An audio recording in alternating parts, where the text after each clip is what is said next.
हमारी संस्कृति, हमारी पहचान। यज्ञ, योग, आयुर्वेद सदा रहे हमारे साथ। भारत के प्राचीन ग्रंथों एवं आधुनिक विज्ञान का दिव्य संगम, यज्ञ महिमा।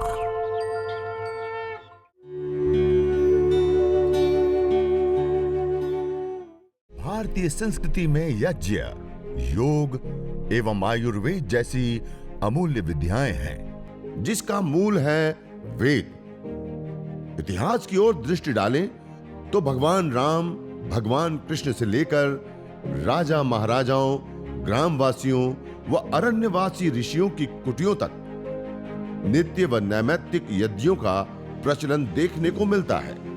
अब केवल घी की आहुति देंगे, मौन होकर उस प्रजापति के लिए, सभी प्रजाओं के जो स्वामी हैं उनके लिए हम मौन होकर, क्योंकि हमारे अंदर इतना सामर्थ्य नहीं, हमारी इस मेमोरी में इतना स्टोर नहीं है कि हम सारी बातों को स्मरण कर पाएं, उनके इस सृष्टि को हम पूर्ण रूप से समझ पाएं। तो इसीलिए जब हमको समझ नहीं आता है तो हम मौन हो जाते हैं, और जब मौन हो जाते हैं तो वहीं से हमको द्वार मिल जाता है, रास्ता खुल जाता है। तो हम मौन होकर अपने भाव को अभिव्यक्त करें। ओम स्वाहा इदं प्रजापतये इदन्न मम। आइए पूर्ण आहुति करेंगे, क्योंकि सब कुछ पूर्ण है। ओम पूर्णमदः पूर्णमिदं पूर्णात् पूर्णमुदच्यते पूर्णस्य पूर्णमादाय पूर्णमेवावशिष्यते, कि सब कुछ पूर्ण है। यह जितने भी चराचर हमको संसार दिख रहे हैं, नदी, तालाब, झील, झरने, समुद्र, पेड़ पौधे, वन उपवन, तारे सितारे, नक्षत्र, उपग्रह, सब कुछ पूर्ण है। और उस पूर्ण में हम भी एक जीव है, तो हम भी पूर्ण है। तो इस पिंड रूपी जो पूर्ण है उसको हम उस परमपिता परमेश्वर में समर्पित करें। ओम। अब घी के साथ सामग्री की भी आहुति समर्पित करेंगे 3 बार एक ही मंत्र से, एक एक करके। ओम सर्वं वै पूर्णं स्वाहा। ओम सर्वं वै पूर्णं स्वाहा। ओम सर्वं वै पूर्णं स्वाहा।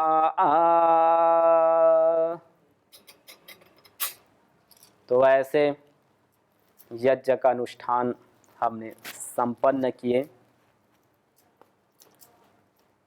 आपके पास जो सामग्री बच गई हो, जो घी बच गया हो, तो उसको आप रहने दीजिए। जब अग्नि शांत पड़ जाए तो उस सामग्री को आप धुनी के रूप में, चिकित्सा के रूप में उसको आप उपयोग ले सकते हैं। लेकिन जब अग्नि जल रही है, पूर्ण हो गए, तो उस समय हम ना डालें।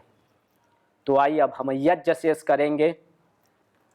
अपने हाथ में थोड़ा सा 2-3 बूंद घी लेंगे और उतनी ही मात्रा में हम जल भी लेते हैं। इन दोनों को मिश्रीभूत करके आपस में दोनों हाथों को घर्षण कर हथेलियों को और अपनी उंगलियों को यज्ञाग्नि की ओर रखकर इस प्रकार से, अग्नि का स्वभाव है कि यह गति वाला है। जब आप देखते हैं कोई भी वस्तु अग्नि के संपर्क में आती है तो अग्नि तुरंत उधर ही चली जाती है, दौड़ जाती है। और अग्नि का स्वभाव है कि इसके अंदर प्रकाश है। प्रकाश के कारण से ही मैं आपको देख रहा हूँ, आप मुझे देख पा रहे हो, हम इस संसार में सारे कार्यों को कर पा रहे हैं। और अग्नि के अंदर ऊष्मा भी है, इसके अंदर गर्मी भी है। हमको ये महसूस हो जाता है कि जब अग्नि होती है तो आसपास हमको गर्मी का अनुभव होता है। तो जहाँ भी गर्मी है वहाँ अग्नि है। तो ये अग्नि का स्वभाव है। तो इससे अग्नि से हम ये गति को धारण करें, इस अग्नि से हम ऊष्मा को धारण करें कि जो भी बीमारी आए तो भस्मीभूत हो जाए। इस अग्नि से हम प्रकाश को धारण करें तो इस सभी प्रकार से हम ओज, बल, तेज, अभिमन्यु से हम युक्त हो। आइए दोनों हाथ को इस प्रकार से अग्नि को रखकर हम अग्निदेव से मांगते हैं, प्रार्थना करते हैं। ओम तेजो असि तेजोमय धेहि। ओम वीर्यमसि वीर्यमय धेहि। ओम बलमसि बलमय धेहि। ओम ओजो असि ओजोमय धेहि। ओम मन्युरसि मन्युमय धेहि। ओम सहोवसि सहोमय धेहि। दोनों हाथों को गरम गरम हथेलियों को आपस में घर्षण कर और अपने चेहरे में आप ऐसे मालिश कर सकते हैं। अपने हाथों में आप इसको घर्षण कर क्योंकि घी का स्वभाव है। संस्कृत में एक श्लोक आता है, वाक्य आता है कि आयुर्वै घृतम, कि जो घी है वो आयु को बढ़ाने वाला है। जब हम इसको सेवन करते हैं, चूँकि घी जो है पुष्टिवर्धक है, सुगंध कारक है, रोगनाशक भी है, तो जब इसको हम भोजन के रूप में लेते हैं, भोजन के साथ लेते हैं, तो इससे हमारी आयु बढ़ती है।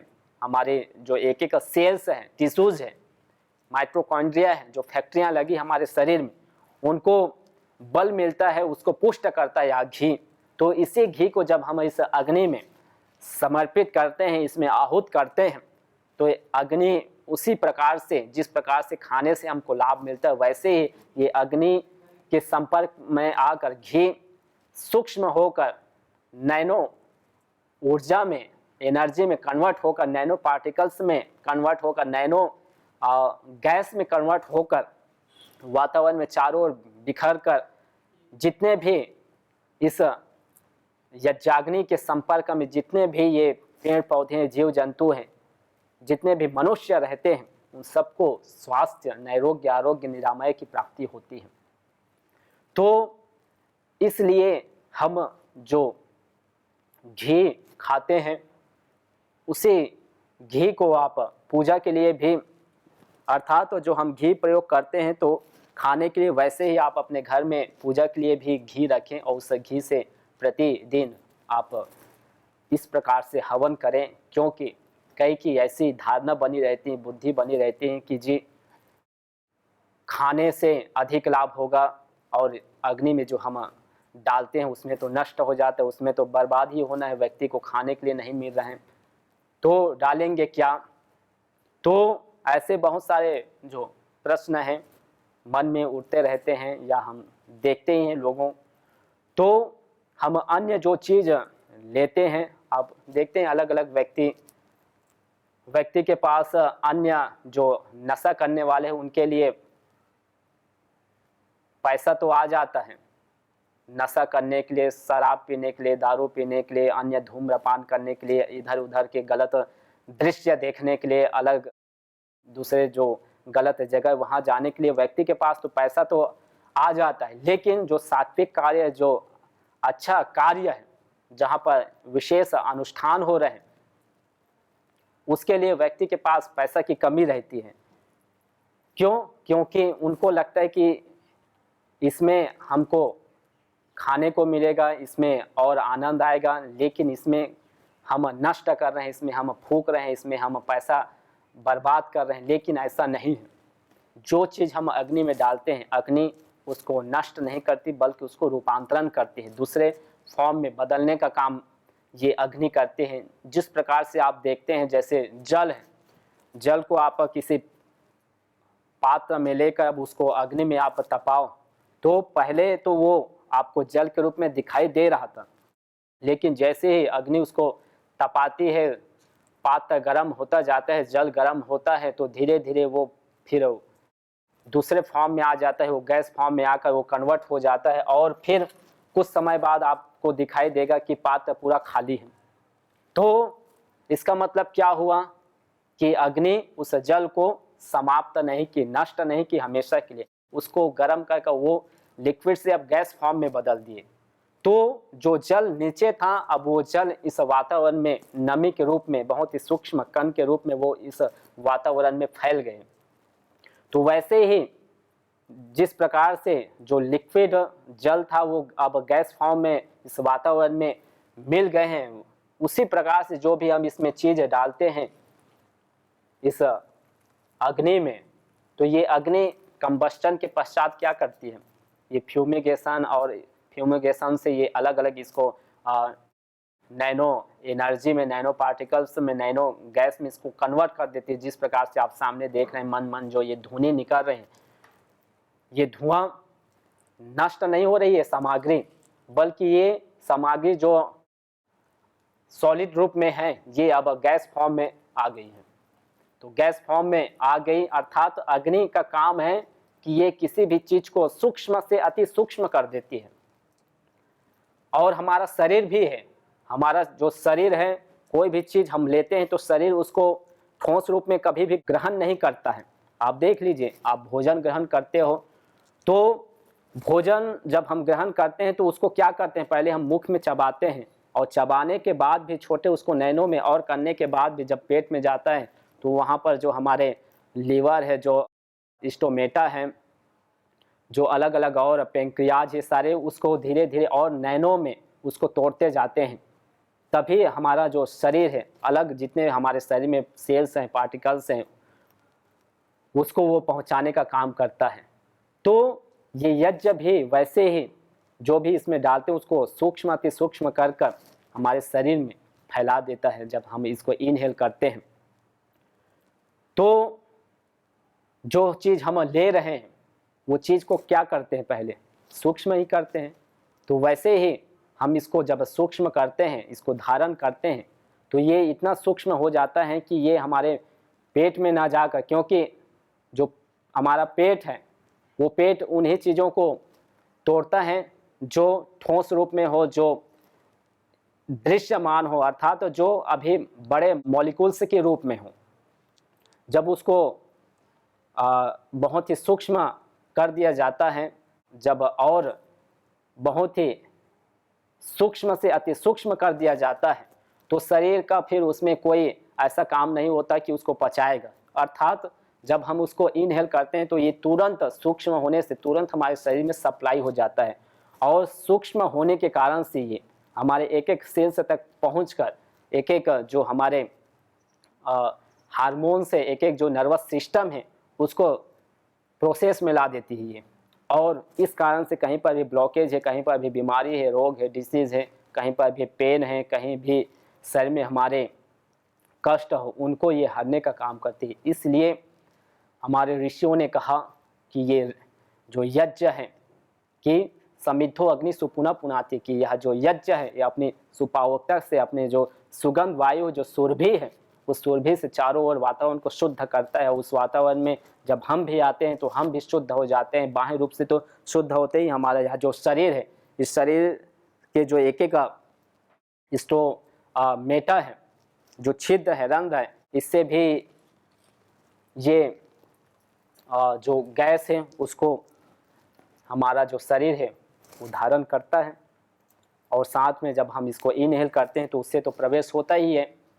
तो इस प्रकार से ये यज्ञ काम करता है, इस प्रकार से यज्ञ अपना प्रभाव दिखाता है। और आयुर्वेद में तो एक प्रसिद्ध श्लोक ही आया है कि आयुर्वेदेषु यत् प्रोक्तम यस्य रोगस्य भेषजम तस्य रोगस्य शांति अर्थम तेन तेनैव होमयेत्, कि जिन रोगों के शमन के लिए, जिन बीमारियों के विनाश के लिए जिन औषधियों का सेवन आयुर्वेद में बताया गया है, जैसे गिलोय है, गिलोय को शास्त्रों में बताया गया है कि ये त्रिदोष शामक है। जिनके शरीर में वात बढ़ जाता है, वात के कारण से शरीर में दर्द बढ़ जाती है, जिनके शरीर में पित्त बढ़ जाता है, गर्मी बढ़ जाती है, उसके कारण से हमारा जो ब्लड है वो अशुद्ध हो जाता है। हमारे शरीर में जब कफ बढ़ जाता है तो उसके कारण से भी शरीर जो है भारी हो जाता है, उसके कारण से सिर दर्द बनी रहती है। तो जब तीनों दोष जो है असंतुलित हो जाते हैं तो उसको संतुलित करने के लिए जो गिलोय है, इसको विशेष औषधि के रूप में बताया गया है।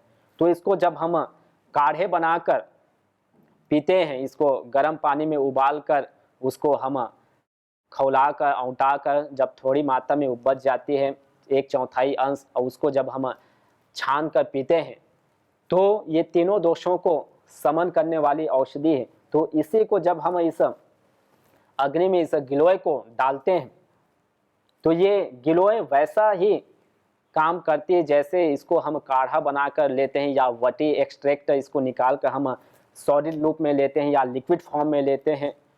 तो जैसे इनको लिक्विड और सॉलिड फॉर्म में हम लेते हैं उसका लाभ वैसा मिलते हैं, वैसे ही जब हम इसको अग्नि में डालते हैं तो उसका लाभ भी हमको वैसा ही मिलता है गैस फॉर्म में। तो एक चीज को हम 3 रूपों में लेते हैं।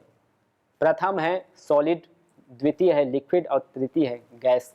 तो तीनों को यदि देखें प्रभाव को, तो तीनों का प्रभाव अलग अलग है। आप जो सॉलिड चीज़ लेते हैं, जो ठोस लेते हैं, जैसे गिलोय को ही गिलोय घनवटी बना दिए, चूँकि ये ठोस है तो ठोस को हमारा शरीर तुरंत एब्जॉर्ब नहीं कर पाता, तो उसको जब हम लेते हैं तो हमारे शरीर में जो एंजाइम्स हैं, जो अलग अलग और तत्व हैं, वो उसको तोड़ने का काम करती है, और जब बहुत बारीक हो जाते हैं तब हमारे शरीर में वो असर दिखाना प्रारंभ करता है। तो यदि हम गिलोय घनवटी को यदि लेते हैं सॉलिड फॉर्म में, तो उसको पचाने में कम से कम 15-20 मिनट लग जाता है। उसी गिलोय को यदि हम काढ़ा बनाकर लेते हैं, लिक्विड फॉर्म में लेते हैं, तो उसका जो काल है वो कम पड़ जाता है, आधा हो जाता है। जो सॉलिड फॉर्म में जहाँ वो 20 मिनट लग रहा था, अब वो लिक्विड फॉर्म में उसमें 10 मिनट लगता है, क्योंकि अब वो सांद्रता नहीं रह गई, अब उसका जो बॉन्ड है वो अब कम हो गई।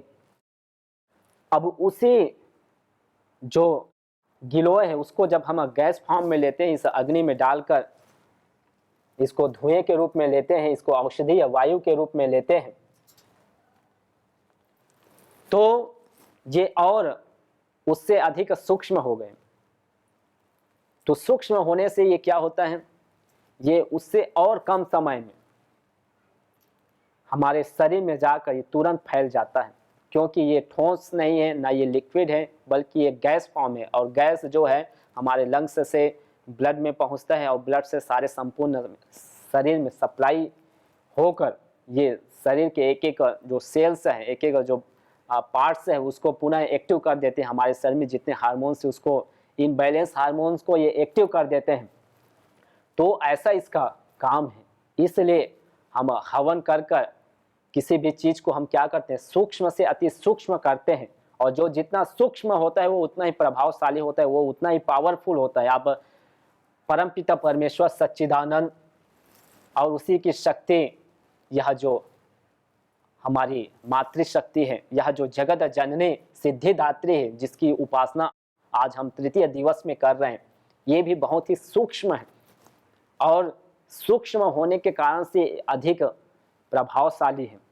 परमपिता परमेश्वर भी इतने सूक्ष्म है जिसको हम अपनी आंखों से कभी भी देख नहीं सकते, उसको हम सिर्फ अनुभव कर सकते हैं। उनकी जो कृपा है, उनके जो यह जो प्रकाश है, तो जो जितना सूक्ष्म होता है वो उतना ही प्रभावशाली होता है। वैसे ही जब अग्नि में इसमें हम कोई भी तत्व डालते हैं, कोई भी सामग्री डालते हैं, कोई भी हम इसमें हविर द्रव्य समर्पित करते हैं, घी से लेकर श्रेष्ठकृत तक, तो ये अग्नि इसको इतना सूक्ष्म कर देती है कि ये पावरफुल बन जाती है। यह जो आप देख रहे हैं ये गैस, ये सामान्य गैस नहीं है, ये सामान्य वायु नहीं है, बल्कि मेडिकेटेड एयर है।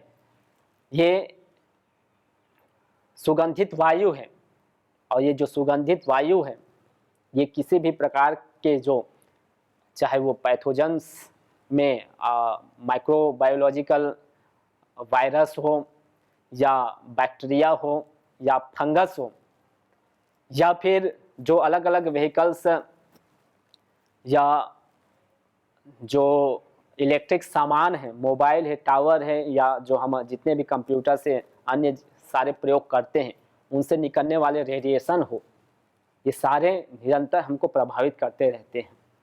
तो इसको परमानेंट क्योर करने के लिए, इनको परमानेंट न्यूट्रलाइज करने का साधन यदि बताए तो हमारे ऋषियों ने, वो है ये अग्निहोत्र हवन।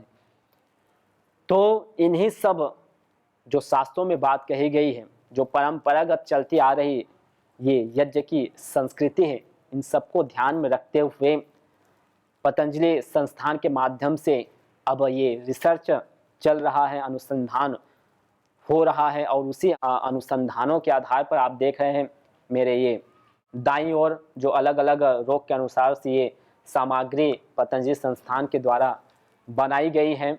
तो इसमें गुग्गल के बारे में बताया गया है कि न तम यक्ष्म अरुंधते नैनम सपत्नवास्नुते यम भेष जस्य गुलगुलो सुरभिर गंधो अस्नुते, कहा कि जिनको इस गुग्गल की सुगंध प्राप्त हो जाती है, जिनको इस औषधि की सुरभि प्राप्त हो जाती है, उसको किसी भी प्रकार के मानसिक रोग, किसी भी प्रकार से, और जो हम सुनते हैं निगेटिविटी एनर्जी, इन सभी प्रकार के रोगों से हम परमानेंट छूट जाते हैं इसके सुगंध मात्र से। आप देख रहे हैं ये निकल रही, जो मैंने गूगल ये डाला है खुला हुआ, और साथ में ये त्रिदोष शामक भी है। ये जो गूगल है त्रिदोष शामक भी है, इसमें बहुत सारे ऐसे केमिकल्स हैं जिसके कारण से ये हमारे शरीर में यदि कैंसर है, हमारे शरीर में यदि कफ है, हमारे शरीर में यदि किसी भी प्रकार की और बीमारी है, उन सभी बीमारियों को शमन करने का सामर्थ्य ये गूगल रखता है। इतना इसके अंदर ये सामर्थ्य है। न जाने कितनों ने आहुतियां दी इन अमित्र रोगों के संतापों से, है वर्तमान भी आज दुखित, न पूछो भविष्य के प्रकोपों से। प्रत्युष पावनी होती जहां यज्ञानुष्ठान घर आंगन में, वहां मनुष्येतर सब झूमते शांति भरे सुख आनंद से। इदम हवीर यातो धाना नदी फेना इमाम वहत, अर्थात जैसे नदी का जल जाग को बहा ले जाता है, वैसे ही यज्ञ में आहूत की हुई हवि सभी प्रकार के रोग दोष ताप संतापों को वैसे ही बहा ले जाती है जैसे नदी। जागो।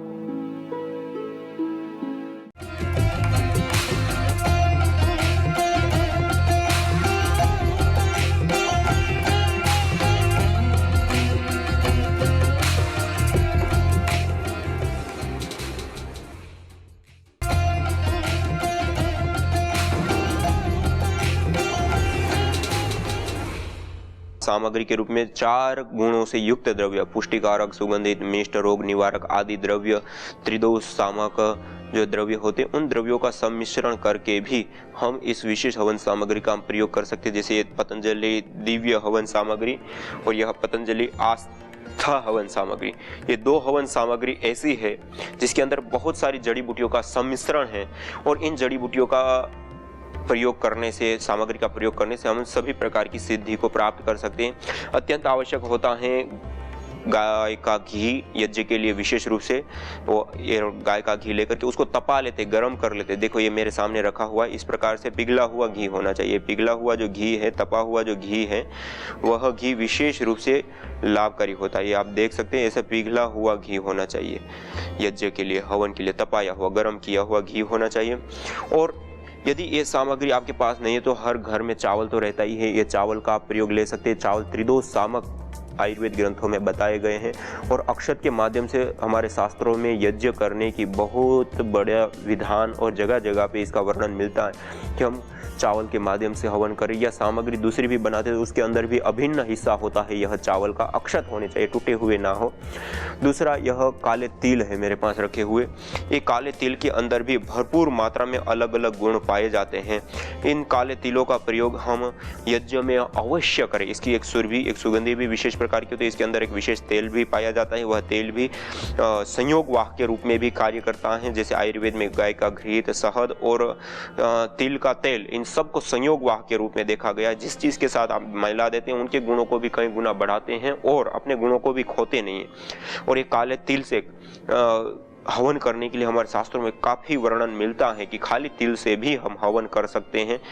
और इसी प्रकार से यह मेरे पास मिश्री रखी हुई है। इस मिश्री का भी प्रयोग हम विशेष रूप से कर सकते हैं। ये मिष्ट पदार्थ के अंदर इसकी जगह पे गुड़ है तो और अच्छा है, गुड़ का प्रयोग ले सकते हैं। मिश्री है, खांड है, या और भी जो मीठे पदार्थ प्राप्त होते हैं, और छुआरे आदि से लेकर के जो अलग अलग द्रव्य होते हैं, तो उनको भी हम थोड़ी सी मात्रा में मिला सकते हैं।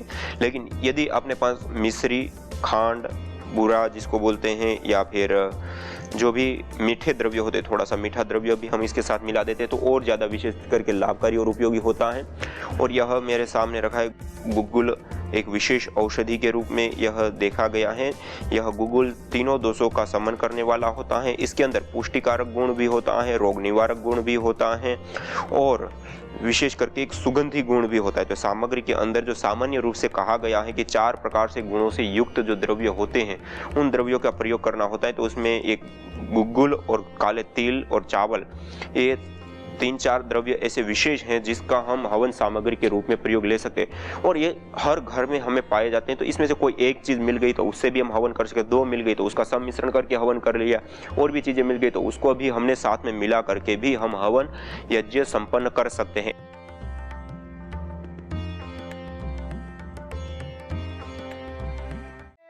यज्ञ भारतीय संस्कृति की मुकुट मणि है, प्रतीक है, मूल है। मानव जीवन के हर पहलू के साथ यज्ञ जुड़ा हुआ है, चाहे वह संस्कार, चाहे पूजा पाठ, या फिर पर्व से लेकर हर शुभ अशुभ अवसरों में भी यज्ञ करने की सार्वभौमिक, वैज्ञानिक एवं पंथ निरपेक्ष पावनी परंपरा रही है। आइए हम संकल्प लें, संसार के श्रेष्ठतम कर्म यज्ञ को अपनाएं। पिंड और ब्रह्मांड में संतुलन कायम करने वाले यज्ञ को अपने जीवन का अभिन्न अंग बनाएं एवं प्रकृति मां के प्रति अपने ऋणों को अदा करें। विश्व स्वास्थ्य का एक नारा, यज्ञ से होगा जग उजियारा।